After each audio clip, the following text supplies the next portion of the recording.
73rd constitutional amendment 1992 द्वारा पंचायती राज को constitution में जगह दिया गया और उस हिसाब से एक्ट बना के अपना अपना लेजिस्लेचर, हर स्टेट का लेजिस्लेचर पंचायती राज सिस्टम को लोकल सेल्फ गवर्नमेंट में लाया गया ताकि रूरल लेवल पे गवर्नमेंट रहे अपना लोकल सेल्फ, ताकि डेमोक्रेसी जो है ग्रास रूट लेवल पर रहे। 1952 में कम्युनिटी डेवलपमेंट प्रोग्राम हुआ था, नेशनल एक्सटेंशन सर्विस 1953 में, फिर बाद में उसका इंस्पेक्शन करते टाइम 1957 में एक कमेटी को अपॉइंट किया गया था गवर्नमेंट द्वारा 1957 में, देखने के लिए कि काम कितना बेटर वर्किंग हो रहा है कि नहीं, और उसका जो चेयरमैन था वो था बलवंत राय मेहता। उस कमेटी ने सबमिट किया था अपना रिपोर्ट नवंबर 1957 में और डेमोक्रेटिक डिसेंट्रलाइजेशन का रिकमेंडेशन दिया था। उसका मतलब फाइनली पंचायती राज रिकमेंडेशन दिया था कि ये 3 टायर बॉडी बनेगा। सबसे नीचे विलेज लेवल पे रहेगा ग्राम पंचायत, उसके ऊपर रहेगा पंचायत समिति ब्लॉक लेवल पे, और डिस्ट्रिक्ट लेवल पे रहेगा जिला परिषद। इन 3 लेवल पे सबसे पहले जो विलेज लेवल पे रहेगा वहाँ पे डायरेक्ट इलेक्शन होके आएगा। उसके बाद ऊपर में जो भी जाएगा वो इनडायरेक्ट इलेक्शन, मतलब इन्हीं लोगों में से फिर चुन के ऊपर में जाएगा। मतलब ग्राम पंचायत में डायरेक्ट इलेक्शन होके आएगा, उसके बाद इनडायरेक्टली इलेक्शन यहीं से चुन के पंचायत समिति पे जाएगा, फिर वहीं से चुन के जो है जिला परिषद में जाएगा। सारे बॉडीज मिलके प्लानिंग और डेवलपमेंट का सारा काम करेंगे। पंचायती समिति एग्जीक्यूटिव बॉडी होगा, जो बीच का जो बॉडी है पंचायती समिति एग्जीक्यूटिव बॉडी होगा, और इसमें जो है जिला परिषद जो होगा वो होगा एडवाइजरी और कोऑर्डिनेट, मतलब ऊपर से सारा एडवाइजरी का काम वो देखेंगे और एग्जीक्यूशन जो भी करना है पंचायती समिति करेगा। ये तो ब्लॉक लेवल पे WBCS एग्जीक्यूटिव या बिहार PCS एग्जीक्यूटिव बोला जाता है, जो BDO का काम अदा करता है, एग्जीक्यूटिव बॉडी होता है पंचायत समिति का। डिस्ट्रिक्ट कलेक्टर बनते हैं हेड जिला परिषद का। उनको जेन्युइन पावर देना और रिस्पॉन्सिबिलिटी देना कि आपको ये काम करना है, और जेन्युइन पावर भी देना ताकि एप्रोप्रिएट डेवोल्यूशन ऑफ पावर रहे और रिसोर्सेज भी रहे, जैसे ह्यूमन रिसोर्सेज रहेगा ये वो, ताकि वो लोग काम करवा पाए, मतलब ऑथेंटिकली जेन्युइनली काम कर पाए, ताकि डेमोक्रेटिक डिसेंट्रलाइजेशन हो पाए। बलवंत राव कमेटी का रिकमेंडेशन नेशनल डेवलपमेंट काउंसिल ने एक्सेप्ट किया था जनवरी 1958 में, और फिर बाद में राजस्थान पहला ऐसा स्टेट बना जहाँ पर पंचायती राज किया गया था अक्टूबर 2 तारीख को गांधी जी के जन्मदिन पे 1959 में। कि नेशनल डेवलपमेंट काउंसिल ये चाहते नहीं थे कि एक रिजिड पैटर्न पूरा इंडिया में एक ही पैटर्न फॉलो हो, लोकल कंडीशन से सुइटेबल जैसा लगे उस हिसाब से हर स्टेट अपना अपना पंचायती राज बना सकता है। फिर उसके बाद आंध्र प्रदेश ने बनाया 1959 में ही, लगभग 1965 तक बहुत सारा स्टेट्स में यानी राज्यों में बन गया था ये, और लेकिन कॉम्पोजिशन सबका अलग अलग था, फंक्शंस अलग अलग था, पैसा अलग अलग तरीके से आता था। जैसे 3 टायर सिस्टम फॉलो होता राजस्थान में, तमिलनाडु में 2 टायर था, वेस्ट बंगाल में फिर 4 टायर था, मतलब काम अलग अलग से होता था और पूरा पैटर्न जो था वो अलग अलग था। कोई इसमें ये ज़्यादा पावरफुल था,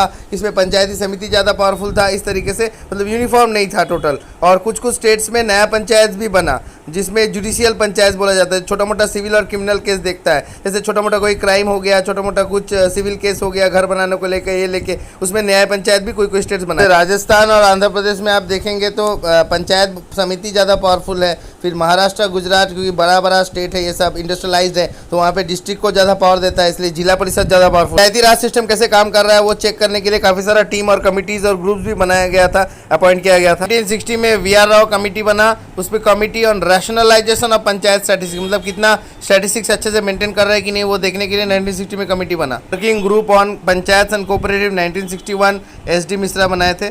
फिर study on panchayat Raj administration को देख रहा था ईश्वरन, ठीक है, एडमिनिस्ट्रेशन को देख रहा था 1961 में ही, और वर्किंग ग्रुप जो पंचायत को देख रहा था वो भी 61 में ही था। और एक स्टडी टीम था, ये लोग स्टडी कर रहा था एडमिनिस्ट्रेशन को, क्योंकि एडमिनिस्ट्रेशन एक स्टडी होता है ना, पब्लिक एडमिनिस्ट्रेशन, वैसे ही ईश्वरन। राजगोपाल जी का अपना कमेटी था जो नया पंचायत के लिए स्टडी कर रहा था कि नया पंचायत होना नहीं चाहिए या होना चाहिए नया पंचायत।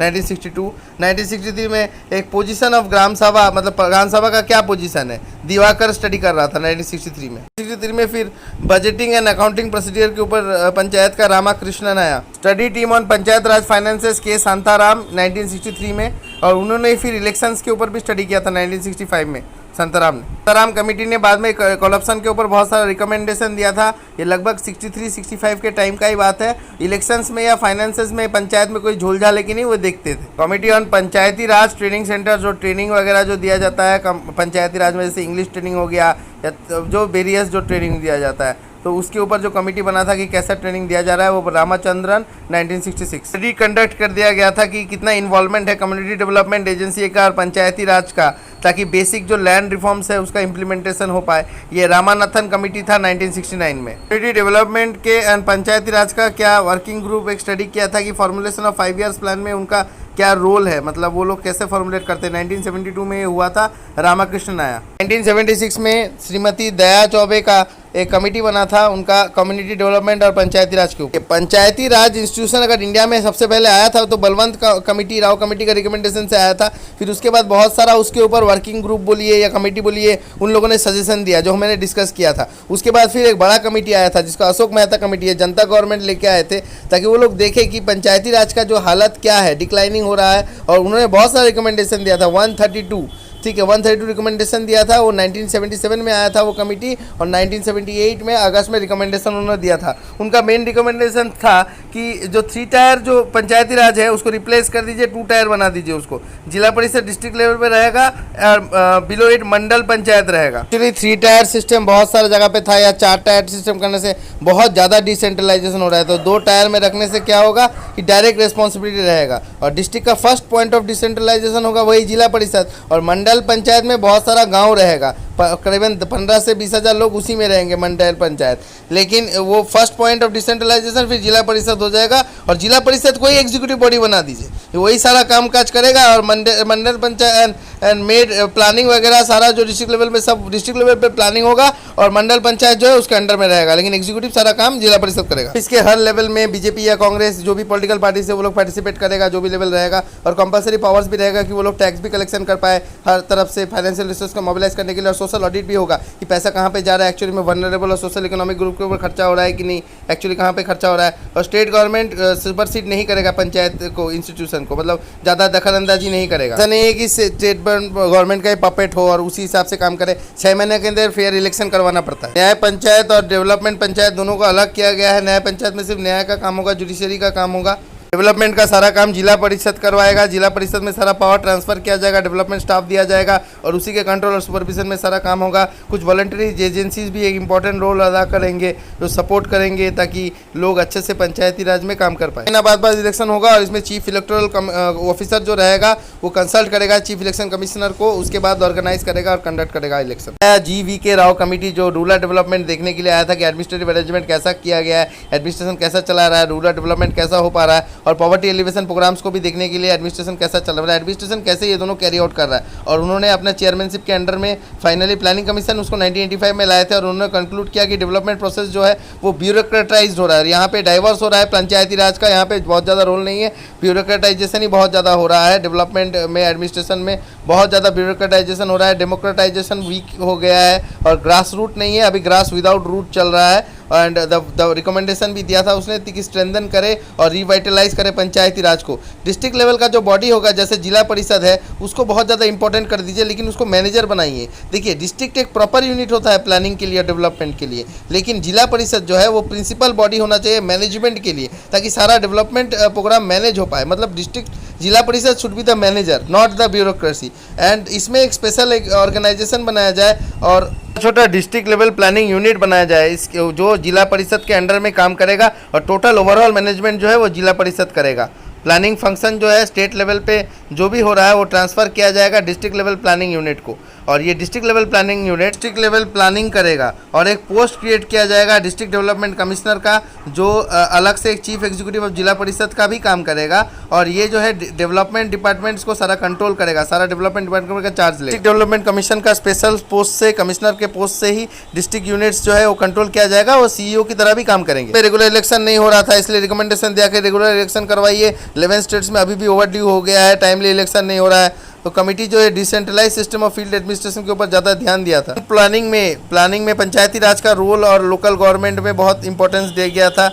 और GV राव कमेटी 1986 में अपना रिपोर्ट सबमिट किया था। जो दंतवाला कमेटी और ब्लॉक लेवल में जो था 1978, और हनुमान राव कमेटी जो 1984 में डिस्ट्रिक्ट प्लानिंग के ऊपर था, उनसे अलग था। हनुमान राव कमेटी ने सेपरेट अलग अलग डिस्ट्रिक्ट प्लानिंग बॉडी, और वो डिस्ट्रिक्ट कलेक्टर के अंडर में रहेगा या तो मिनिस्टर के अंडर में रहेगा, लेकिन जो भी मॉडल हो डिस्ट्रिक्ट कलेक्टर का एक इंपॉर्टेंट रोल था। कहीं ना कहीं ब्यूरोक्रेटाइजेशन की तरफ जा रहा था ये मॉडल। हो सकता है Dantwala committee report is related to, ये होगा डेमोक्रेटिक डिसेंट्रलाइजेशन या तो लोकल प्लानिंग के ऊपर रिलेटेड था ये, और ये ब्लॉक लेवल प्लानिंग था 1978। और हनुमान राव कमेटी जो था वो डिस्ट्रिक्ट प्लानिंग के ऊपर था 1984। हनुमान राव कमेटी में डिस्ट्रिक्ट कलेक्टर को अच्छा दर्जा दिया गया था, और सेपरेट डिस्ट्रिक्ट प्लानिंग बॉडी बनाने का दरखास्त किया गया। हनुमान राव कमिटी जो था वो डिस्ट्रिक्ट कलेक्टर को कंधे पे चढ़ा लिए थे और उन्हीं को बोल रहे थे कि यही सारा काम करेंगे, सारा डेवलपमेंट रिलेटेड एक्टिविटी जो भी है कोऑर्डिनेटर सारा यही काम करेंगे।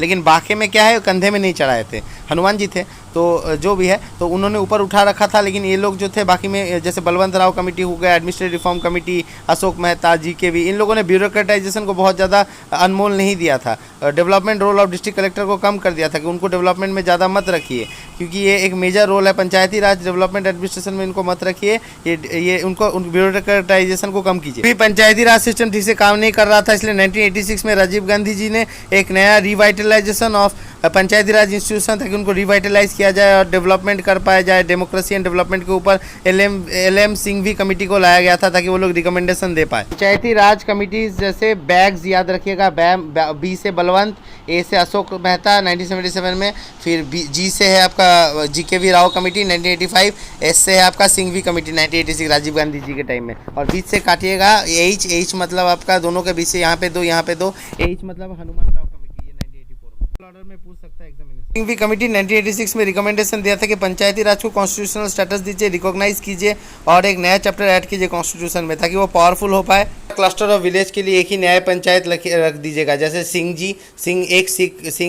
100 लाख के बराबर होता है, वैसे बहुत सारा क्लस्टर ऑफ विलेज के लिए एक ही नया पंचायत होना चाहिए, वही नए करेंगे। पंचायत को ज़्यादा इंपॉर्टेंस दिया गया था ताकि विलेजेस को रीऑर्गेनाइज करके ग्राम पंचायत हो, डायरेक्ट डेमोक्रेसी का एक काम रहे, मतलब गरीब मतलब गाँव का हर सदस्य जो है ग्राम पंचायत में इन्वॉल्व रहे और फाइनेंशियल रिसोर्सेज भी हो, वो लोग अपना पैसा वगैरह थोड़ा इकट्ठा करें। और जुडिशियल ट्राइब्यूनल्स भी एस्टेब्लिश करने के लिए बोला था हर स्टेट में, ताकि जो भी अबाउट इलेक्शंस जो भी रहेगा पंचायत राज का इंस्टीट्यूशन, भी पंचायत का इलेक्शन या फिर उसका डिसोल्यूशन हो रहा है या काम में कोई बाधाएं आ रही हैं, जो भी ऐसा मैटर होगा वो जुडिशियल ट्राइब्यूनल्स में जाएगा ताकि पंचायत जो अच्छे से काम कर पाए और डायरेक्ट डेमोक्रेसी रहे। के थंगन कमेटी 1988 में एक सब कमेटी बना था, कॉन्सल्टेटिव कमेटी ऑफ पार्लियामेंट का एक सब कमेटी, मतलब एक बहुत बड़ा कॉन्सल्टेटिव कमेटी बना था जो पार्लियामेंट में बना था, उसका एक छोटा सा कमेटी बना था थंगन कमेटी, जो एडमिनिस्ट्रेटिव स्ट्रक्चर और पॉलिटिकल स्ट्रक्चर को देख रहा था, एडमिनिस्ट्रेशन कैसे चल रहा है या पॉलिटिकल स्ट्रक्चर कैसे काम कर रहा है, डिस्ट्रिक्ट प्लानिंग में उसका रोल कैसा है, और कुछ रिकमेंडेशंस दिया। पंचायत बॉडीज को कॉन्स्टिट्यूशन रिकॉग्नाइज कीजिए, उसको जगह दीजिए कॉन्स्टिट्यूशन में। 3 टायर जैसे कि बलवंत राव कमेटी ने बताया था वैसे 3 टायर बॉडी बनाइएगा।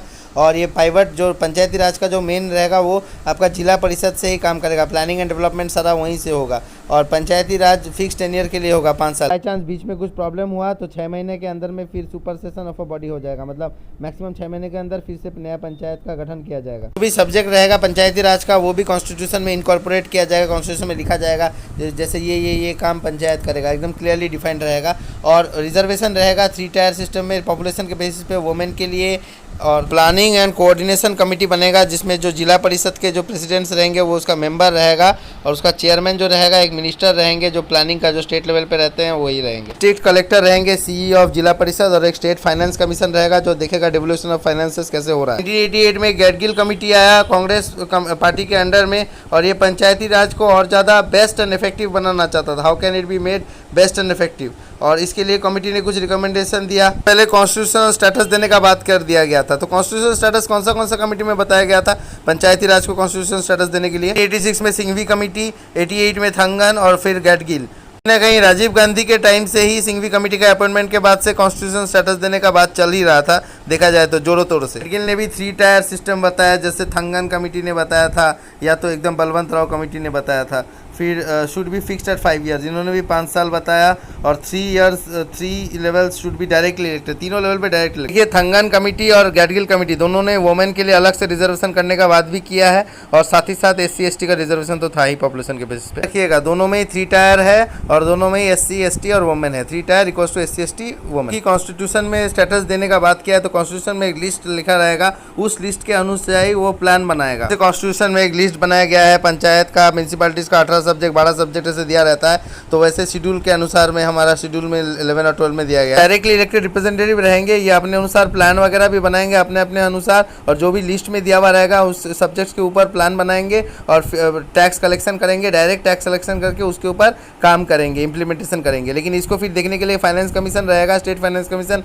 देखेंगे एडुकेट जो पैसा ले रहा है कहाँ पे किस तरीके से खर्चा कर रहा है उसको देखने के लिए, और इलेक्शन प्रॉपर्ली हो रहा है कि नहीं, ताकि ज़्यादा रिप्रेजेंटेटिव रहे, इसलिए इलेक्शन कमीशन भी रहेगा स्टेट का। गैडगिल कमेटी के रिकमेंडेशन के ऊपर ही ड्राफ्ट किया गया अमेंडमेंट बिल और फाइनली उसी से कॉन्स्टिट्यूशनल स्टेटस मिला, यानी 73rd अमेंडमेंट आया था बाद में। 1989 में राजीव गांधी जी ने 64th अमेंडमेंट बिल लाया था जो कि पंचायती राज को कॉन्स्टिट्यूशनल स्टेटस देने के लिए, लेकिन राज्यसभा में अप्रूव नहीं हो पाया। उसके बाद वीपी सिंह जी का गवर्नमेंट आया नवंबर 1989 में, तो उन लोगों ने भी एक नया अमेंडमेंट बिल लाने का सोचा। ये बिल को हटाकर फिर सारे स्टेट गवर्नमेंट के जितने भी सीएम थे उन लोगों को 1990 में उन लोगों ने एक साल के अंदर में ही उन लोगों ने बुलाया, जून में 2 दिन का कॉन्फ्रेंस किया, लेकिन फाइनली जो बिल आया था वो भी पास नहीं हो पाया क्योंकि गवर्नमेंट जो सरकार गिर चुकी थी, लैप्स हो गया था सितंबर 1990 में। जून 1990 में सेशन हुआ और सितंबर 1990 में बिल पास होने से पहले सरकार गिर चुकी। Congress government PV Narasimha Rao prime minister के अंडर में पंचायती राज कॉन्स्टिट्यूशनल हुआ बाई 73rd अमेंडमेंट एक्ट 1992 और ये फोर्स में आया 24 अप्रैल 1993 में। इस एक्ट से एक नया पार्ट आया, पार्ट 9, और ये पंचायत में 243 आर्टिकल 243 ओ तक था और पी से फिर म्यूनसिपैलिटी स्टार्ट हो रहा था। एक 11th शेड्यूल भी था जिसमें सारा सब्जेक्ट ऐड कर दिया गया था। 29 फंक्शनल आइटम था जो कि it deals with article 243G। Principle of state policy article number 40 का प्रैक्टिकल शेप हुआ।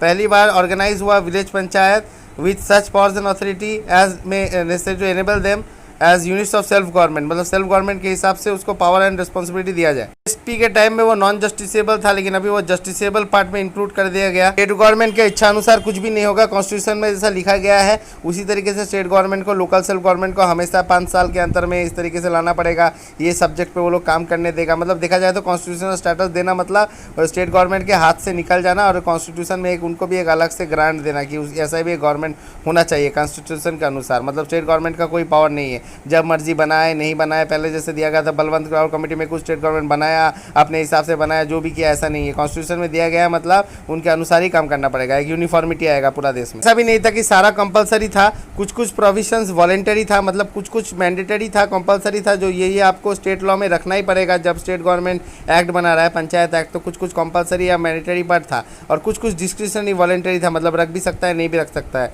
वो स्टेट के ऊपर है। यहाँ थोड़ा सा फ्लेक्सिबल स्ट्रक्चर था जिसमें ज्योग्राफिकल, पॉलिटिकल, एडमिनिस्ट्रेटिव ये सब कॉन्सिडरेशन में लिया गया था लोकल स्ट्रक्चर के हिसाब से, ताकि नया पंचायत राज सिस्टम था थोड़ा सा फ्लेक्सिबल रहे और एडेप्टेबल रहे। और ये सिग्निफिकेंट लैंडमार्क एवोल्यूशन था ग्रास रूट डेमोक्रेटिक इंस्टीट्यूशन में, बहुत इंपॉर्टेंट था। रिप्रेजेंटेटिव फॉर्म डेमोक्रेसी रहेगा और उससे अभी आप पार्टिसिपेटरी डेमोक्रेसी, मतलब डेमोक्रेसी में हम लोग चुनाव लड़के अपना रिप्रेजेंटेटिव को भेजते थे, उनके हिसाब से काम चलता था। लेकिन अभी हम लोग खुद ही पार्टिसिपेट करेंगे लोकल लेवल पे। जैसे आपको पता होगा पंचायत राज ये वो हम ही लोगों से बनता है, शायद मैं भी कल इलेक्शन लड़ सकता हूँ, आप भी लड़ सकते हैं, मतलब हम लोग भी इन्वॉल्व रहते हैं। मतलब लोकल पार्टिसिपेटरी डेमोक्रेसी रहेगा, लेवल पे डेमोक्रेसी रहेगा, मतलब हर एकदम छोटा से छोटा एकदम केंद्र में विलेज लेवल से अगर डेमोक्रेसी रहेगा वहीं पे भी इलेक्शन होगा। अपने सहानुभूति अपने हिसाब से लोग चूज करेंगे, अपने इलेक्शन रखेंगे, एक साथ में एक पार्टिसिपेशन भी रहेगा, लोग एक साथ काम करेंगे, उसी को ग्रास रूट डेमोक्रेसी बोलते हैं। ग्राम सभा जो फाउंडेशन है पंचायत राज सिस्टम में, उसमें सारे लोग जितने भी लोग जो इलेक्टोरल रोल में आपका मेरा जिस विलेज में रहते हैं जिनका भी नाम रहेगा वो एरिया और पंचायत लेवल में, वो सभी लोग ग्राम पंचायत के अंदर में आएंगे। जो भी रजिस्टर्ड वोटर्स रहेंगे पंचायत इलाके, जो भी वोट देंगे, रजिस्टर्ड वोटर्स जितने भी पंचायत में रहेंगे वो ऐसे ही काम करेंगे जैसा स्टेट लेजिस्लेचर बोलेगा।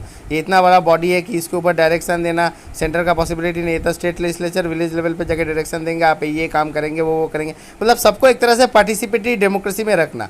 तो नीचे से नीचे हर एक आदमी मतलब पार्टिसिपेट करेगा डेमोक्रेसी में, उसी को बोलते हैं ग्रास रूट, एकदम नीचे तर से। रिटायर सिस्टम का प्रपोजल दिया गया है, एक विलेज लेवल पे, एक इंटरमीडिएट लेवल पे और उसके ऊपर डिस्ट्रिक्ट लेवल पे, यानी डिस्ट्रिक्ट और विलेज लेवल के बीच में इंटरमीडिएट लेवल रहेगा। लेकिन कुछ कुछ स्टेट में जहाँ पर 20 लाख से भी कम पॉपुलेशन है तो उसमें इंटरमीडिएट लेवल बनाने का दरकार नहीं है। पंचायती राज का जो स्ट्रक्चर है वो समवट फ्लेक्सिबल है, पॉपुलेशन के ऊपर भी है, स्टेट वाइज भी थोड़ा सा फ्लेक्सिबल तो है। मेंबर्स इन सारे लेवल में जो इलेक्ट होके आते हैं वो डायरेक्ट इलेक्शन से इलेक्ट होके आते हैं, मतलब हम आप जो है चुनाव लड़के यहाँ पे जा सकते हैं। लेकिन उसके बाद फिर उन्हीं लोगों में जो इलेक्टेड होके आते हैं उन सब लोगों में मिलकर फिर वो लोग भी चुनाव करते हैं, चुनाव करके एक जन को चेयरमैन हिसाब से चूज करते हैं, जो डिस्ट्रिक्ट लेवल में और डिस्ट्रिक्ट वो इंटरमीडिएट लेवल में चुनाव से इनडायरेक्ट इलेक्शन से चेयरमैन बनते हैं। पंचायत लेवल पे यानी विलेज लेवल पे जो चेयरमैन चूज होते हैं वो डिटरमाइन करता है स्टेट लेजिस्लेचर की कैसे करके वो इलेक्ट होगा, मतलब उस हिसाब से जो भी इलेक्शन होगा वो स्टेट का जो लेजिस्लेचर है वो एक एक्ट बनाएगा और उस हिसाब से चेयरमैन जो है चुना जाएगा पंचायत लेवल पे। उसको भी स्टेट गवर्नमेंट बोले कि डायरेक्ट इलेक्शन होगा 100 अलग से, जैसे मेयर के केस में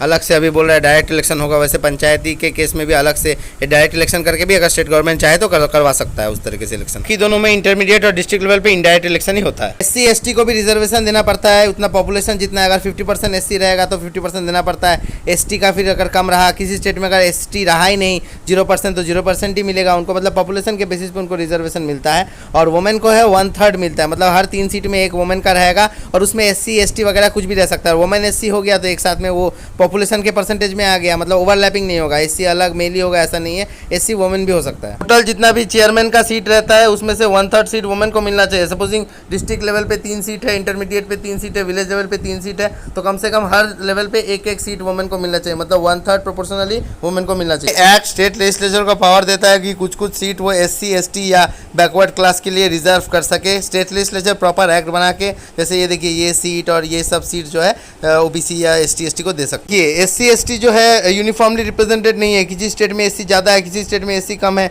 कितना चेयरमैन होना चाहिए नहीं होना चाहिए ये तो लोकल कंडीशन को देख के ही देखना पड़ेगा, कितना रिप्रेजेंटेड है। कहीं पे SC का कंडीशन बहुत ज़्यादा खराब है, कहीं पे ST का कंडीशन खराब है, उस हिसाब से लोकल गवर्नमेंट को यानी कि स्टेट गवर्नमेंट को ये ऑटोनॉमी दिया जाता है कि वो लोग लेजिस्लेशन में लॉ बना के उनको चेयरमैनशिप दिया जाए। इन वुमेन का कंडीशन तो मोरोवर हर स्टेट में इक्वली है, टोटल इंडिया में एक प्रॉपर पॉपुलेशन होना चाहिए, इसलिए उसको एकदम फिक्स कर दिया 1/3 चेयरमैनशिप के लिए। अरुणाचल प्रदेश में जैसे कि कोई ST पॉपुलेशन है लेकिन SC नहीं है, तो उस हिसाब से फिर 83rd अमेंडमेंट 2000 में लाया गया और SC को हटाया गया क्योंकि SC है ही नहीं। और दूसरा रिजर्वेशन क्राइटेरिया था शेड्यूल का शेड्यूल ट्राइब्स के लिए, ये आर्टिकल 334 के अंतर्गत दिया गया था 70 साल के लिए, जो कि 2020 में खत्म हो जाएगा। कॉम्पिटिटिव एजुकेशन या एजुकेशन में नहीं, सिर्फ पंचायत में जो रिजर्वेशन रहता है ऑफिस का या जो मेंबरशिप रहता है उसमें आर्टिकल 334 में बोला है कि वो चला जाएगा 2020 तक में, उसमें रिजर्वेशन नहीं रहेगा। ये हर लेवल पे डायरेक्ट इलेक्शन ही होगा, इनडायरेक्ट इलेक्शन केवल मात्र चेयरमैन चूज करने के लिए होगा, लेकिन पंचायत का जो चेयरमैन होगा एकदम ग्राउंड लेवल पे यानी विलेज लेवल पे वो स्टेट लेजिस्लेचर डिटरमाइन करेगा लोकल कंडीशन को देखते और नज़र रखते हुए। फिर जो SC ST का जो रिजर्वेशन होगा या BC मतलब बैकवर्ड क्लास का जो रिजर्वेशन होगा, ये टोटली जो है पंचायत वो इलेक्शन से पहले डिसाइड करेगा, कैसे करके होता है वो स्टेट लेजिस्लेचर डिसाइड करेगा। और इनके बारे में स्टेट का सेंट्रल का एक्ट में कुछ नहीं दिया गया, लेकिन एक्ट में दिया गया है कि वुमेन जो है वो 1/3 रहेगा, चेयरमैनशिप में भी रहेगा वुमेन का रिप्रेजेंटेशन होना चाहिए। SC ST या OBC का रिजर्वेशन जो भी है पंचायत में हो या ऑफिस में हो, ये स्टेट लेजिस्लेचर तय करती है, लेकिन वुमेन का एक्ट में दिया गया है। हर लेवल पे 5 साल के लिए चलेगा ये पंचायत, और पंचायती राज में जब इलेक्शन होगा वो डिसॉल्व भी हो सकता है कभी भी, और जब डिसॉल्व होता है तो अगर 6 महीना बाकी रह गया है इलेक्शन में तभी वो मतलब उससे पहले या 1 साल 1.5 साल बाकी रह गया है तभी वो इलेक्शन फिर से कंडक्ट होगा। लेकिन अगर जैसे कि आपका 1 महीना 2 महीना बाकी है या 4-5 महीना बाकी है जो 6 महीना से कम है, तो फिर से दोबारा इलेक्शन नहीं किया जाएगा। डिसॉल्व हो सकता है 5 साल के बाद, या तो 6 महीना से कभी भी डिसॉल्व हो सकता है, लेकिन 6 महीना से ज़्यादा अगर टाइम नहीं रहेगा तो रिमाइंडर टर्म तो फिर इलेक्शन नहीं होगा। अगर 2 साल या 3 साल के अंदर में पंचायत डिसॉल्व हो जाता है तो बाकी जो नया पंचायत आएगा वो सिर्फ रिमाइंडर टर्म ही एंजॉय करेगा, मतलब अगर 3 साल के लिए ये पंचायत रहा तो बाकी 2 साल के लिए वो रहेगा, इसीलिए तो 6 महीना में और इलेक्शन नहीं करवाता है। स्टेट लेजिस्लेचर में आदमी इलेक्शन लड़ने से बाहर है या फिर कोई डिस्क्वालिफिकेशन है कोई भी एक्ट द्वारा, जैसे रिप्रेजेंटेशन ऑफ पीपल एक्ट, तो वो पंचायत में आके भी कंटेस्ट नहीं कर पाएगा, डिस्क्वालीफाइड है वो। स्टेट लेजिस्लेचर भी कोई एक्ट बना के उसको डिस्क्वालिफिकेशन के अंदर में कर सकता है कि ऐसा ऐसा आदमी होने से डिस्क्वालीफाइड कर देंगे, या तो जैसे कि रिसेंटली अभी क्रिमिनलाइजेशन ऑफ पॉलिटिक्स में अगर स्टेट लेजिस्लेचर कोई एक्ट बनाया या अगर किसी का कोई क्रिमिनल इंटेंशन रहेगा, कोई केस चल रहा है तो फिर उसको हम लोग निकाल सकते हैं, इस तरह का कोई एक्ट बन सकता है। और ये छोड़ के अगर कोई लॉ ऑलरेडी एग्जिस्टिंग है जो पर्पस ऑफ इलेक्शन का ऑलरेडी स्टेट लेजिस्लेचर में ही जिसके लिए वैलिड नहीं है जिसको निकाला जा रहा है, तो उसमें भी वे इलेक्टेड में डिस्क्वालीफाइड हो जाएंगे। 25 साल से कम है बोल के उसको डिस्क्वालीफाई नहीं किया जा सकता if he has attend the age of 21 year. Legislature law बना के एक अथॉरिटी बनाएगा, या तो जो अथॉरिटी को बताया जाएगा जैसे सपोजिंग CBI या CBIC किसी को भी अथॉरिटी को दिया जाएगा, जो अथॉरिटी फाइनली डिसाइड करेगा कि डिस्क्वालिफिकेशन के मैटर को। तो all question of the disqualification कौन डिसाइड करता है in the case of a panchayat, तो वो कोई भी अथॉरिटी जो स्टेट लेजिस्लेचर डिटरमाइन करता है। इलेक्शन का जिम्मेदारी स्टेट इलेक्शन कमीशन बनाया जाता है, उसके अंतर्गत होता है, जो अलग से सिर्फ पंचायत का इलेक्शन ही करता है, और बाकी तो इलेक्शन कमीशन रहता ही है जो कि आपका स्टेट का या यूनियन का इलेक्शन करवाता है। पंचायत के लिए स्टेट इलेक्शन कमीशन रहता है, और उसमें स्टेट इलेक्शन कमिश्नर भी रहता है जिसको गवर्नर अपॉइंट करता है। सर्विस टेन्योर भी वही डिटरमाइन करते हैं, गवर्नर रिमूव कर सकते हैं नहीं उसको ऑफिस से, क्योंकि वो इंडिपेंडेंट ऑफिस होता है, तो उसका चीफ मिनिस्टर अपने मर्जी से जैसे अपना पार्टी का आदमी नहीं हुआ तो रिमूव कर दिया, ऐसा नहीं है। एक इसका मैनर है और ग्राउंड है फॉर द रिमूवल, जैसे कि जज को रिमूव करते हैं ना हाई कोर्ट का, उसी तरीके से, तो मतलब एक पर्टिकुलर मेथड से उनको रिमूव किया जा सकता है। इंडिपेंडेंट है ये बॉडी, और कंडीशंस वेरी नहीं कर सकते डिसएडवांटेज आफ्टर अपॉइंटमेंट, मतलब ऐसा नहीं है कि बाद में सैलरी कम कर दूंगा नहीं तो इसका वोट वैलिड कर दे। फ्री एंड फेयर इलेक्शन करने के लिए फ्री इंडिपेंडेंट बॉडी बनाया गया है। प्रोविजंस भी यही स्टेट लेजिस्लेचर बनाएगा, कैसे करके इलेक्शन होगा, जो भी इलेक्शन कैसे करके कंडक्ट होगा, ये स्टेट का एक लॉ बनेगा लेजिस्लेचर से, उसी के द्वारा स्टेट इलेक्शन कमीशन टोटल जो है वोटिंग प्रोसीजर को करवाएगा। पावर एंड फंक्शन वैसे तो 11th शेड्यूल में 29 सब्जेक्ट दिया गया है पंचायत को, लेकिन उसके रिलेशन में स्टेट लेजिस्लेचर जो है एक्ट बना के क्लियरली डिफाइन कर लेगा। सपोजिंग एग्रीकल्चर का अगर पावर है पंचायत को 11th शेड्यूल का फर्स्ट सब्जेक्ट मैटर में, तो क्या क्या पावर दिया जाएगा वो अलग से जो है उसके रिलेशन में devolution of power state legislature की तरफ से दिया जाएगा। आपको ये है, इस तरीके से आप जो है डेवलपमेंट करेंगे,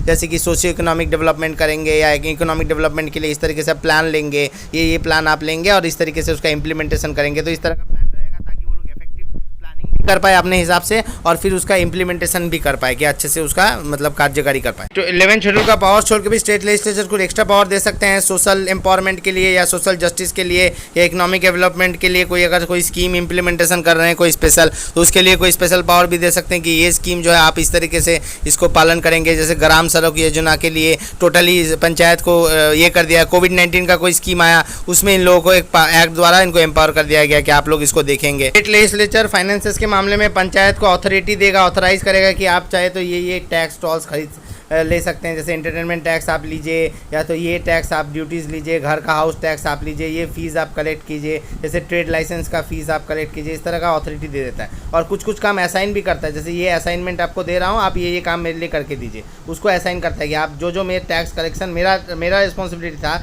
वो ले भाई आप करके आप ही कलेक्शन कर दिए, ये टॉल्स ये मेरा होगा। वो असाइनमेंट इनको देते हैं और ये छोड़ के प्रोवाइड करते हैं गारंटी नेट। मतलब ऐसा नहीं फ्री में काम करते हैं, उनको गारंटी नेट देते हैं। मतलब अलग से अगर उनका कोई कैश शॉर्टेज पड़ा तो गारंटी नेट देंगे। अलग से एक पंचायती राज के लिए अलग से एक पंचायती राज वेस्ट बंगाल स्टेट या तो केरला स्टेट पंचायती राज फंड भी बना सकते हैं, जिसमें क्रेडिट करेंगे सारा पैसा जो पंचायत में जाने वाला है उसमें पैसा वो दे देंगे। हर 5 साल में गवर्नर एक फाइनेंस कमीशन बैठाएगा जो कॉन्स्टिट्यूट करेगा। तो फाइनेंशियल पोजीशन देखने के लिए पंचायत का वो रिकमेंडेशन देगा गवर्नर को। टोटल कलेक्शन हो रहा है टैक्स का या नेट प्रोसीड्स का या तो आपका टोल टैक्स या जितना भी आ रहा है उसको डिस्ट्रीब्यूशन कैसे करेंगे स्टेट गवर्नमेंट के बीच में और पंचायत के गवर्नमेंट के पंचायत में। तो इन दोनों का डिस्ट्रीब्यूशन प्रोसेस वो बोलता है कितना इसको 10 to 20% या 30% रेशियो में कैसे, कौन सा टैक्स जो है वो असाइन किया जाएगा डायरेक्टली लोकल सेल्फ गवर्नमेंट को। जैसे कौन सा जैसे हाउस टैक्स आए तो उसको डायरेक्टली असाइन किया जाएगा। और ये छोड़ के ग्रांटी नेट जो दिया जाएगा from the consolidated fund of India वो कितना दिया जाएगा, उसका एक प्रिंसिपल्स निकालता है कि कितना किस हिसाब से दिया जाएगा सब कुछ।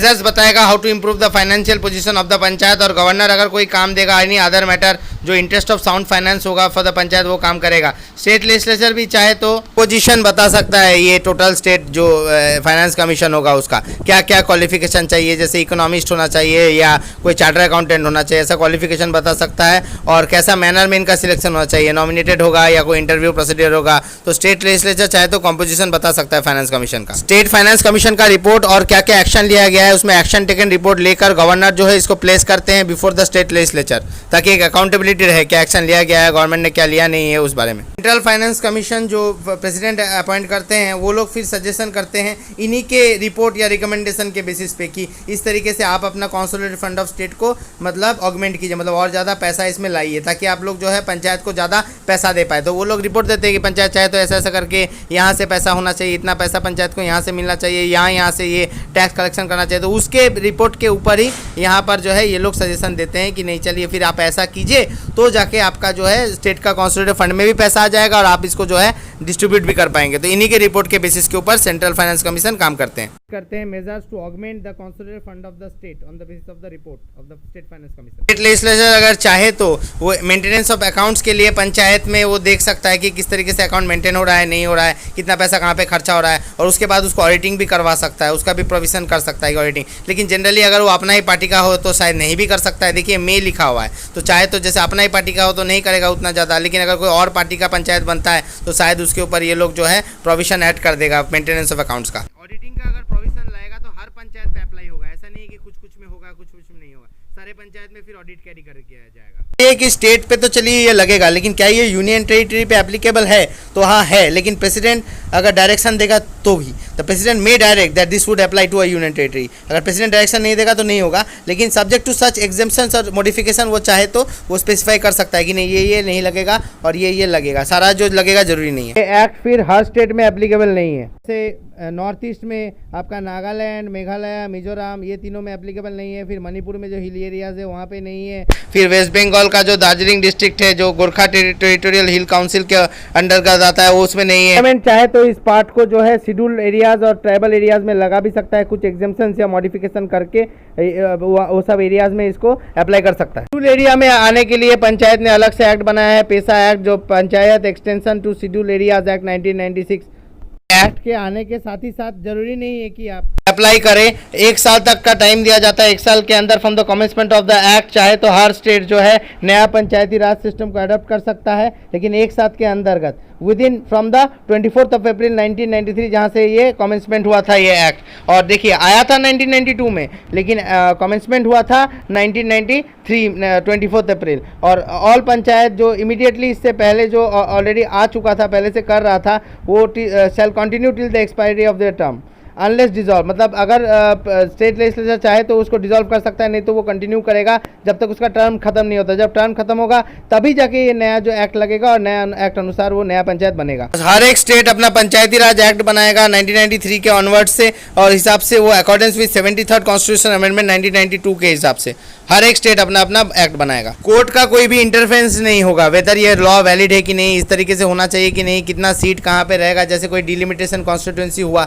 जैसे कॉन्स्टिट्यूंसी में कितना सीट कहाँ पे एलोकेट होना चाहिए, कैसे करके इसको बंटवारा जाएगा, कितना एरिया बंटवारा जाएगा, कोई भी क्वेश्चन जो है कोर्ट पे रेज नहीं किया जाएगा। और अगर कोई भी क्वेश्चन रेज होता है इलेक्शन का डिस्प्यूट रिलेटेड, तो वो इलेक्शन कमीशन नहीं आएगा यहाँ पर, इलेक्शन पिटिशन फाइल करना पड़ता है उस अथॉरिटी के सामने जो अथॉरिटी स्टेट लेजिस्लेचर प्रोवाइड करता है। सपोजिंग SDGA या CBI या कोई भी इंक्वायरी कमेटी जो भी है वो लोग बनाएगा, जो स्टेट लेजिस्लेचर बोलेगा, और इन द मैनर जिस तरीके से बोलेगा स्टेट लेजिस्लेचर उस तरीके से इलेक्शन पिटिशन देना पड़ता है। रिलेटेड कोई भी प्रश्न में इलेक्शन पिटिशन तो चाहिए, वो वही अथॉरिटी के सामने जाएगा और जैसे स्टेट लेजिस्लेचर डिटरमाइन करेगा वैसे ही देना पड़ता है। शेड्यूल के अनुसार 29 फंक्शनल आइटम दिया गया है, पंचायत को काम करने का एरिया दिया गया है। जैसे 1 नंबर पे है एग्रीकल्चर, और एग्रीकल्चर का इतना एक्सटेंशन करेंगे बैनर लैंड्स वगैरह पे एग्रीकल्चर। दूसरा नंबर पे है आपका लैंड इंप्रूवमेंट और लैंड रिफॉर्म्स करके छोटा छोटा काट के इंप्रूवमेंट करेंगे, उसको सॉइल कंजर्वेशन करेंगे। नंबर पे वाटर मैनेजमेंट या तो वाटर शेड डेवलपमेंट करके इरिगेशन फैसिलिटी करना, कहीं पे पानी देना नहीं, एग्रीकल्चर के लिए बहुत इंपॉर्टेंट है। चौथा नंबर पे जैसे पौधे वगैरह के लिए बहुत इंपॉर्टेंट है इरिगेशन। फिर आपका 4 नंबर पे एनिमल हस्बेंड्री, जैसे डायरी फार्मिंग हो गया, पोल्ट्री वगैरह का खेत वगैरह। फिर 5 नंबर पे फिशरीज, 6 नंबर पे सोशल फॉरेस्ट्री और फार्म फॉरेस्ट्री। 7 नंबर पे माइनर फॉरेस्ट प्रोड्यूस, जैसे बी वगैरह का जो हनी वगैरह ये सब जो लेके आता है, थोड़ा बैम्बू भी आता है इसमें। फिर 8 नंबर पे small scale industries, food processing जो बनता है, आँख का, गुड़ का फैक्ट्री, ये वो जो यूपी साइड में है। फिर खादी विलेज इंडस्ट्रीज 9 नंबर पे है, कॉटेज इंडस्ट्रीज। फिर रूरल हाउसिंग है 10 नंबर पे। Drinking water 11 number. 12 number fuel and fodder, मतलब खाने का जो और जलाने का जो होता है, ठीक है, खाने का मतलब गाय लोगों का खाने का और जलाने का जो होता है जलानी। और 13 नंबर पे आपका रोड, कलवर्ट, ब्रिजेज, वाटरवेज जितना भी होता है, कलवर्ट छोटा छोटा जो म्यूनसिपैलिटी वगैरह काम करवाता है वो लोग भी ग्राम में वही लोग करवाते हैं पंचायत। इलेक्ट्रिसिटी, रूरल इलेक्ट्रिसिटी जो है 14 नंबर पे। 15 नंबर पे नॉन कन्वेंशनल एनर्जी सोर्सेज जैसे कोयला हो गया, ये हो गया। प्रॉपर्टी और एलिवेशन के लिए 16 और 17 है। एजुकेशन जैसे सेकेंडरी और प्राइमरी लेवल पे, कॉलेज नहीं लेकिन वही 10th लेवल तक। ट्रेनिंग जैसे टीवी वगैरह, मैकेनिक या मोबाइल वगैरह ठीक करने के लिए वोकेशनल एजुकेशन नंबर पे, सेकेंडरी एजुकेशन तक। और उसके बाद चाहे तो 18 में टेक्निकल ट्रेनिंग भी कर सकता है ये। Adult and non formal education, adult अगर करना चाहे तो ऐसे ही टाइम पास के लिए या तो फिर फर्दर एजुकेशन के लिए तो वो 19 हो गया। 20 libraries, 21 cultural activities, 22 markets, fairs वगैरह जहाँ पे छोटा छोटा लगता है ना मार्केट, और वहीं पे तो एंटरटेनमेंट होता है इन लोगों का, नन वगैरह परोठा वगैरह खाते हैं। कोविड-19 के टाइम में नंबर 23 पे हेल्थ एंड सैनिटेशन भी ये ग्राम पंचायत का ही काम होता है, मतलब पंचायती का। प्राइमरी हेल्थ सेंटर्स वगैरह, डिस्पेंसरीज, दवाई वगैरह अवेलेबल करना ये पंचायत को ही दिया गया है पावर। वहाँ पे जाके आप नाम लिखा देंगे, डॉक्टर मिलेगा नहीं मिलेगा। 24 family welfare, 25 women and child development, 26 जो सोशल वेलफेयर होता है हैंडीकैप्ड वगैरह लोगों के लिए, फिजिकली डिसेबल, रिटार्डेड। फिर 27 जो है वीकर सेक्शंस के लिए जैसे SC/ST के लिए वेलफेयर, 28 पब्लिक डिस्ट्रीब्यूशन सिस्टम, और 29 जो है maintenance of community assets. Third amendment 1992 के हिसाब से कुछ कंपलसरी प्रोविजंस है जो हर स्टेट में, हर विलेज में अप्लाई करेगा, जैसे कि ग्राम सभा हर जगह पे होता है। फिर 3 लेवल पे रहेगा, जैसे इंटरमीडिएट लेवल भी रहेगा, पंचायत लेवल भी रहेगा नीचे में और ऊपर लेवल में भी, डिस्ट्रिक्ट लेवल पे भी रहेगा। फिर जो चेयरमैन का पोस्ट है वो भी कंपलसरी है, 21 साल मिनिमम एज। फिर डायरेक्ट इलेक्शन होता है हर जगह पे घुसने के लिए। थर्ड, वुमेन का रिजर्वेशन और SC ST के लिए भी रिजर्वेशन का क्राइटेरिया मस्ट है। 10 साल का टेनर रहेगा या 6 मंथ्स का सुपर सेशन। 5 साल के अंदर में स्टेट इलेक्शन कमीशन और फाइनेंस कमीशन कॉन्स्टिट्यूट किया जाता है ताकि ये फाइनेंशियल एडवाइस दे पाए और इलेक्शन भी फेयर एंड कलेक्शन किया जाए। कुछ कुछ वॉलंटरी प्रोविजंस भी है जो स्टेट गवर्नमेंट अपने हिसाब से करता है, जैसे कि बैकवर्ड क्लास का जो भी मेंबर्स है कहीं पे भी वो लोग डाल सकता है अपने हिसाब से। फिर मेंबर ऑफ पार्लियामेंट या तो मेंबर ऑफ स्टेट लेजिस्लेचर को भी कहीं पे कोई भी यहाँ पे डाल सकता है। फिर पावर्स देता है ताकि वो लोग ऑटोनोमसली काम कर पाए। फिर इकोनॉमिक डेवलपमेंट और सोशल जस्टिस के लिए वो लोग प्लान वगैरह कर पाए। फिर टैक्स कलेक्शन के लिए भी पावर दिया जाता है जो वॉलंटरी है। इसी को कॉन्स्टिट्यूशनली ना इसको कंपलसरी कर देना चाहिए था, लेकिन अभी वॉलंटरी है, इसलिए अपने अनुसार वो लोग टैक्स कलेक्ट नहीं कर पाते हैं। फंड बनाकर कॉन्स्टिट्यूशन ऑफ फंड करके ग्रांट इन एड देना सारे लेवल पे, ये स्टेट लेजिस्लेचर दे भी सकता है नहीं भी दे सकता, वॉलंटरी है। लेवल में जो पंचायत रहता है, पंचायत का जो चेयरमैन रहता है उसको कैसे करके इलेक्ट करेगा ये भी स्टेट लेजिस्लेचर प्रोवाइड करता है। फिर उसको रिप्रेजेंटेशन देगा कि नहीं इंटरमीडिएट लेवल पे एज अ चेयरमैन, या उससे इंटरमीडिएट लेवल का जो चेयरमैन रहेगा उसको फिर डिस्ट्रिक्ट लेवल में रिप्रेजेंटेशन देगा कि नहीं, वो भी डिपेंड करता है। और इन लोगों का जो रिप्रेजेंटेशन देता है, अगर इंटरमीडिएट लेवल पे कोई नहीं रहता है चेयरमैन या इंटरमीडिएट लेवल ही नहीं रहता है, यानी 20 लाख से अगर कम हुआ, तो फिर ये जो पंचायत लेवल का जो चेयरमैन है उसको फिर रिप्रेजेंटेशन देता है फिर ऊपर में जिला का चेयरमैन लोगों के बीच में। स्टेट गवर्नमेंट अगर चाहे तो इस लेवल का चेयरमैन को अगले लेवल का जो ऊपर का लेवल जो होता है इंटरमीडिएट लेवल, अगर वो नहीं रहे तो डिस्ट्रिक्ट लेवल में जो भी लेवल में रहेगा उसका रिप्रेजेंटेटिव बना सकता है। पंचायत एक्ट जो है वो स्टेट लेवल पे एक्टिव है लेकिन यूनियन टेरिटरी पे एप्लीकेबल नहीं है, इसीलिए जो है पेसा एक्ट लाया गया था, पार्लियामेंट अमेंडमेंट करके पेसा एक्ट लाया है। पेसा एक्ट जो है वो बेसिकली जो 5th शेड्यूल का जो अदर जो एरियाज़ जो है जो बहुत सारे स्टेट्स में है, जैसे कि 5th शेड्यूल का जो एरिया है बहुत सारा स्टेट्स में है और वो सारे स्टेट्स में पेसा एक्ट लागू होता है। जैसे 2019 के टाइम में अभी 5th शेड्यूल जो है टोटल 10 स्टेट में लगता है और 10 स्टेट में ये पंचायती राज एक्ट को अमेंड करके पेसा एक्ट लगाया गया है, ताकि जो एक्सटेंशन कर दिया गया है, मतलब पंचायती राज जो है उसी एक्ट लग जाएगा यहाँ पर एक्सटेंशन करके, लेकिन उसमें कुछ मतलब चेंजेस लाया जाएगा। मतलब ऐसा नहीं है कि इंटैक्ट लग जाएगा, उसमें कुछ चेंजेस लाया जाता है, संशोधन करके ये शेड्यूल एरियाज़ में लगा जाता है। और शेड्यूल एरियाज़ के लिए ही पेसा है, लिखा हुआ है शेड्यूल एरियाज़, यानी panchayat extension to schedule areas. ये 2019 में 10 स्टेट में लगा है। लाइन से देखिए राजस्थान में, उसके बाद गुजरात में और फिर उसके बाद ये महाराष्ट्र में, और इधर से देखिएगा मध्य प्रदेश, फिर छत्तीसगढ़, ऊपर में झारखंड, ये नीचे उड़ीसा, और फिर यहाँ पे ये दोनों आंध्र प्रदेश और तेलंगाना हो गया आपका 9, और ऊपर में हिमाचल प्रदेश। एक्ट का मेन ऑब्जेक्टिव रहता है बल्क रूल, मतलब ट्राइबल पॉपुलेशन के अपने अनुसार रूल में रहने, और दूसरा है पार्ट 9 को शेड्यूल एरियाज में भी एक्सटेंड करना, थोड़ा सा मॉडिफिकेशन के साथ। तवा जो है वो न्यूक्लियस ऑफ ऑल एक्टिविटी बनता है इसमें, और जितना भी एडमिनिस्ट्रेटिव वर्क रहता है या ट्रेडिशनल प्रैक्टिस जो भी है उस हिसाब से वो लोग काम करता है। मतलब जो अगर कोई ट्राइबल समाज है वो लोग जिस तरह से उनका ट्रेडिशनली चलता आया है उसी तरीके से ये लोग यहाँ पे ग्राम सभा को मद्देनजर रखते हुए काम करेगा, सारा रिचुअल्स को और कस्टम्स वगैरह को प्रिजर्व करेगा जो भी ट्राइबल्स लोगों का है, और अप्रोप्रिएट लेवल पे थोड़ा सा स्पेसिफिक पावर मिलेगा जो ट्राइबल रिक्वायरमेंट्स को सूट करता है।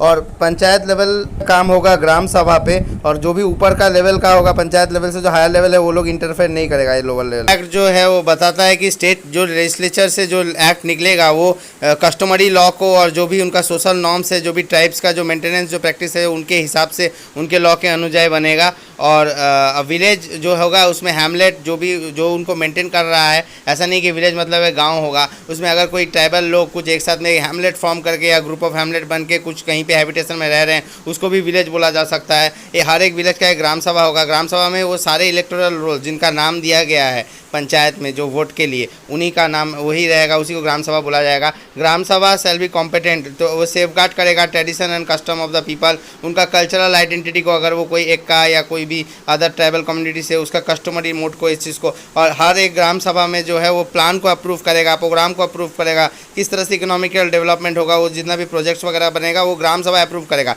मतलब ट्राइबल लोग ही अप्रूव करेंगे कि उनका प्रोग्राम कैसे बनेगा उनके ग्राम सभा में, मतलब वो लोग फिर नहीं करने देंगे उनके जिसमें ज़्यादा इंटरफेयर नहीं करेगा। रिस्पॉन्सिबल फॉर आइडेंटिफिकेशन कौन बेनिफिशियरी कौन होगा और कहाँ से पॉवर्टी एलिवेशन होगा या अदर प्रोग्राम कैसे चलेगा, वो ट्राइबल लोग ही अपना ग्राम सभा में ही करेंगे कि किस तरीके से वो लोग ये सब करेंगे। इसके लिए एटलीस्ट 50% रिजर्वेशन चाहिए, लेकिन हाँ पॉपुलेशन के अप्रॉक्सीमेटली भी होता है कभी कभार, अगर कम भी रहा तो हो सकता है, लेकिन मिनिमम 50%। और जितना भी चेयरपर्सन वगैरह रहेगा वहाँ भी रिजर्वेशन रहेगा, हर लेवल पे ST का रिजर्वेशन रहेगा।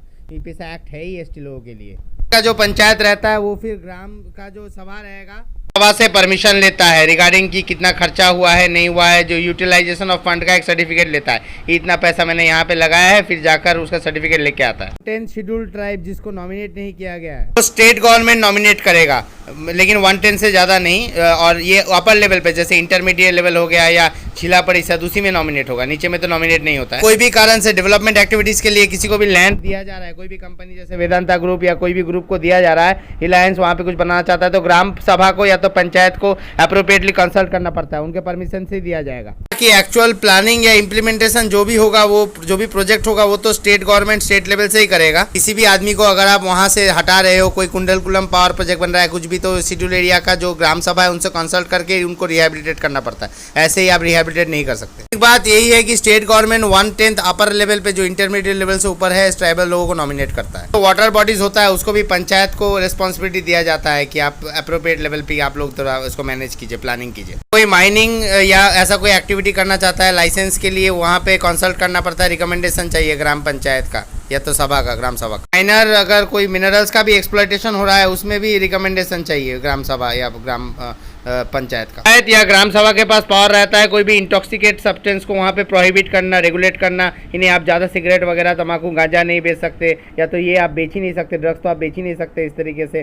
फिर ownership of minor fodder produce, जैसे ये हनी कुंभ जो है ये इन लोगों को मिलेगा, मधुमक्खी का जो पल्ला है इन लोगों को मिलेगा। मंदिर वगैरह और जितना भी इंस्टीट्यूशन है उसके ऊपर कंट्रोल रखता है। फिर विलेज मार्केट को भी मैनेज करता है, यही पैसा एक्ट से ट्राइबल जो ग्राम सभा होता है या पंचायत होता है, और कंट्रोल रखता है इंस्टीट्यूशन के ऊपर, उनका जो सोशल सेक्टर्स में जो भी काम कर रहे हैं, या लोकल प्लान और जो रिसोर्सेज मैनेजमेंट पे भी वो लोग छोटा छोटा सब प्लान भी खुद बनाते हैं, ट्राइबल सब प्लान्स को ये लोग कंट्रोल करते हैं, मतलब ग्राम पंचायत से। शेड्यूल ट्राइब को मतलब एलिनेट कर रहा है, मतलब अपना लैंड से हटाया जा रहा है, तो ये लोग स्टेप ले सकता है। Actions again unlawful alienation of a schedule tribe. एक लेजिस्लेशन बना के लॉ बना के देखेगा कि हाई लेवल का पंचायत, छोटा लेवल का पंचायत जो ग्राम सभा है उनका पावर ना ले ले। State legislature lower level panchayat को सेफगार्ड करेगा ताकि ऊपर से इंटरफेरेंस ना हो, और एक पैटर्न भी बनाएगा, जो पैटर्न वो लोग एंडेवर करेगा will follow the pattern of the 6th schedule of the constitution. उस हिसाब से वो लोग डिजाइन करेगा एडमिनिस्ट्रेशन का जो भी अरेंजमेंट होगा, मतलब 6th शेड्यूल में जिस तरह से एडमिनिस्ट्रेटिव अरेंजमेंट है वैसे ही स्टेट लेजिस्लेचर यहाँ भी एडमिनिस्ट्रेटिव अरेंजमेंट बनाएगा इस पंचायत में, और ये डिस्ट्रिक्ट लेवल पे बनेगा शेड्यूल एरिया। पेशा एक्ट के साथ कोई भी एक्ट इनकॉन्सिस्टेंट है, मतलब वो कोई लॉ बनाया है जिसमें इसके साथ वो मिल नहीं रहा है, तो उस केस में 1 साल के अंदर, 1 साल के बाद वो लॉ फिर कैंसिल हो जाएगा, वो साल और नहीं रहेगा। 1 साल तक वो लॉ चल सकता है, 1 साल तक उसको कोई भी इंटरफेयर नहीं करेगा। 1 साल तक पेशा एक्ट के अकॉर्डिंगली नहीं भी है तो भी वो चलेगा, लेकिन 1 साल के बाद वो चला जाएगा। अगर 1 साल के अंतर में अगर स्टेट रजिस्ट्रेशन अगर उसको कैंसिल कर देता है तब वो एक्सपायर हो सकता है, डिसॉल्व कर सकता है। तो अगर पैसा के साथ इनकंसिस्टेंट रहने से भी 1 साल तक चल सकता है unless state registration dissolve. Reforms commission जो है उन्होंने 2005 से लेकर 9 तक समराइज किया है वो सोर्सेज ऑफ रेवेन्यू और पंचायत का और फाइनेंशियल प्रॉब्लम जो फेस करता है। पार्ट 9 के अंतर्गत में तो पीआरआई को, पंचायती राज को तो स्ट्रक्चरल एम्पावरमेंट मिल गया, लेकिन एक्चुअल जो स्ट्रेंथ है वो तो डेफिनेटली उसका फाइनेंशियल पोजीशन के ऊपर निर्भरशील है। अगर पैसा नहीं रहेगा तो वो रिसोर्सेज कैसे जनरेट करेगा, और टोटली यूनियन गवर्नमेंट का ग्रांट के ऊपर वो बेस्ड है। जो रिकमेंडेशन देता है ना सेंट्रल फाइनेंस कमीशन आर्टिकल 280 के अंतर्गत, उसके ऊपर टोटली यूनियन गवर्नमेंट जितना भी ग्रांट्स देता है उसके ऊपर ही बेस है। फिर डिवोल्यूशन फ्रॉम स्टेट गवर्नमेंट जो होता है उसका भी जो रिकमेंडेशन रहता है 343I में जो स्टेट फाइनेंस कमीशन जो रिकमेंडेशन देता है स्टेट गवर्नमेंट, उसके ऊपर भी डिवोल्यूशन बेस्ड है, मतलब कितना पैसा मिलेगा नहीं मिलेगा। बहुत अपना टैक्स ले लेता है, जैसे नॉन टैक्स थोड़ा सा रेवेन्यू होता है, ये छोड़ के थोड़ा सा प्रोग्राम में जैसे कि सेंट्रली स्पॉन्सर्ड कोई स्कीम हो गया उसके अंतर्गत थोड़ा पैसा मिला प्रोग्राम स्पेसिफिक, या तो गवर्नमेंट का ग्रांट। और अक्रॉस द कंट्री स्टेट्स जो है एम्पावरमेंट पे बहुत ज़्यादा ध्यान नहीं दिया है पंचायत का। जैसे जो पंचायती राज जो स्टेट्स में बहुत ज़्यादा वीक नहीं है, मतलब अच्छा काम कर रहा है, जैसे तमिलनाडु हो गया, केरला, कर्नाटका, जो south Indian extreme south Indian states है, वहाँ पर भी देखिएगा तो उसका फाइनेंशियल बहुत ज़्यादा डिपेंडेंट है, heavily dependent on government grant. General resource generation बहुत कम होता है, ये छोड़ के पंचायत टोटली डिपेंडेंट है यूनियन और स्टेट गवर्नमेंट का ग्रांट्स के ऊपर। जो भी ग्रांट्स देते हैं वो स्कीम स्पेसिफिक भी देते हैं कभी कभार, जैसे प्रधानमंत्री जन कल्याण योजना इसके ऊपर इसके अंतर्गत देता है, और बहुत टाइट फिस्कल पोजीशन रहता है। स्टेट गवर्नमेंट को ज़्यादा उसको डिवोल्यूशन नहीं करता है पैसा वगैरह का। और ये क्रिटिकल जो 11th शेड्यूल मैटर्स हो गया, हेल्थ केयर हो गया, सैनिटेशन हो गया, इरिगेशन हो गया, ये सब मैटर में स्टेट गवर्नमेंट ही रिस्पॉन्सिबल होता है सारा प्रोग्राम्स वगैरह चलाने में। जैसे अभी कोविड-19 के टाइम में हेल्थ केयर फैसिलिटी उतना ऑगमेंटेशन नहीं है, क्योंकि ये अभी जो क्रिटिकल है 11th शेड्यूल में दिया गया है, पंचायत का काम है, लेकिन पंचायत से स्टेट गवर्नमेंट खुद ही ये सब ले रहा है, तो परफेक्ट डिसेंट्रलाइजेशन नहीं हुआ है। लोकल सेल्फ गवर्नमेंट को काम करने का मौका नहीं दिया जा रहा है, उस हिसाब से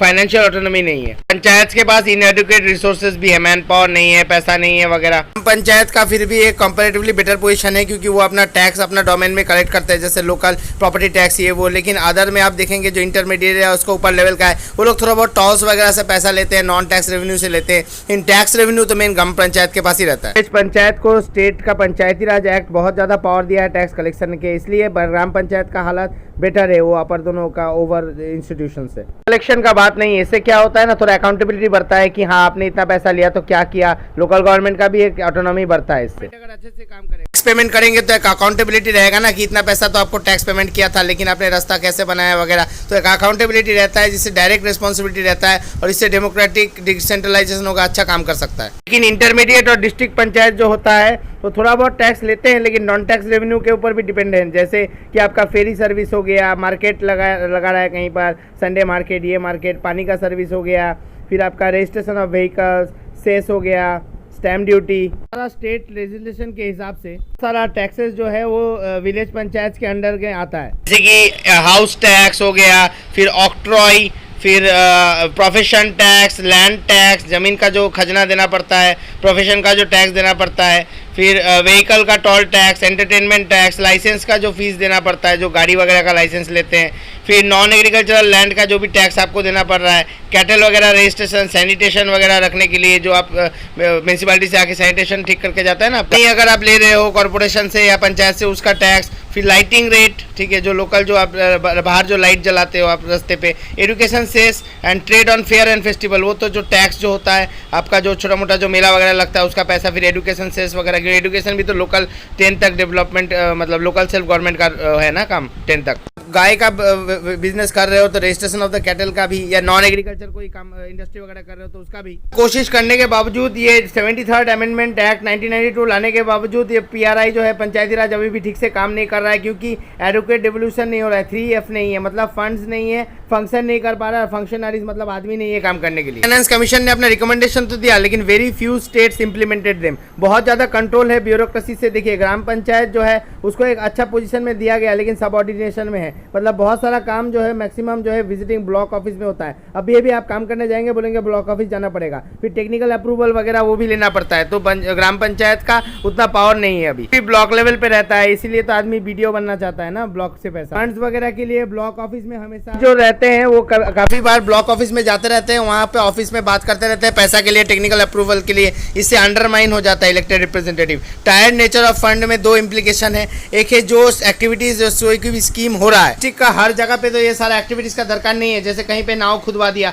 तो यहाँ पे शायद जरूरत ही नहीं था, तो उस टाइम में क्या होता है ना, ये टायर्ड नेचर ऑफ फंड की वजह से क्या करता है, वो वहीं पे खर्चा करना है, जरूरी नहीं है कि ये कहीं और पे हम लगा सके, तो वहाँ पे अनसूटेबल है, वहाँ पे करना अप्रोप्रिएट है, मतलब वो स्कीम वहाँ पे इनअप्रोप्रिएट है। तो उस टाइम में क्या होता है, अनसूटेबल एक्टिविटीज होता है, जैसे कि आपका under spend of the fund, मतलब ज़्यादा फंड वहाँ पे खर्चा नहीं किया जाता है, रख लिया जाता है। स्टेट गवर्नमेंट या सेंट्रल गवर्नमेंट से फंड आता है तो उसके ऊपर बहुत ज़्यादा डिपेंडेंट होने की वजह से लोकल पीपल कभी भी कोई इश्यूज रेंज नहीं कर सकते कि कहाँ से पैसा आ रहा है, उनको पता ही नहीं, हम लोग दे ही नहीं रहे हैं, तो अकाउंटेबिलिटी नहीं रहता है, सोशल ऑडिट के लिए बात भी नहीं करते हैं। टैक्स अगर कलेक्शन कर भी सकते हैं तो फिजिकल पावर्स को लोग यूज़ नहीं करते हैं, जैसे वो लोग चाहे तो टैक्स कलेक्शन कर सकते हैं, जैसे स्ट्रीट लाइट्स के ऊपर, पब्लिक टॉयलेट्स के ऊपर, मार्केट्स के ऊपर, बिजनेस के ऊपर, प्रॉपर्टी के ऊपर, लेकिन करते नहीं, क्योंकि लोकल से बहुत ज़्यादा जान पहचान रहता है, और अपने ही कॉन्स्टिट्यूशन में कैसे पैसे उठाएंगे, कम्युनिटी के लोग मानेंगे नहीं, सब जान पहचान के रहते हैं। बॉडीज भी क्रिएट किया जाता है, जैसे कि और भी बॉडीज जो है जो इनका काम नहीं करने देते हैं इनको, और मेन स्ट्रीम प्रोग्राम जो है वो लेकुना वहीं पे अटक जाते हैं और लेजिटिमेट स्पेस नहीं मिल पाता है, और इससे पीआरआईज जो है वो डिमोरलाइज हो जाता है पैरेलल बॉडीज की वजह से।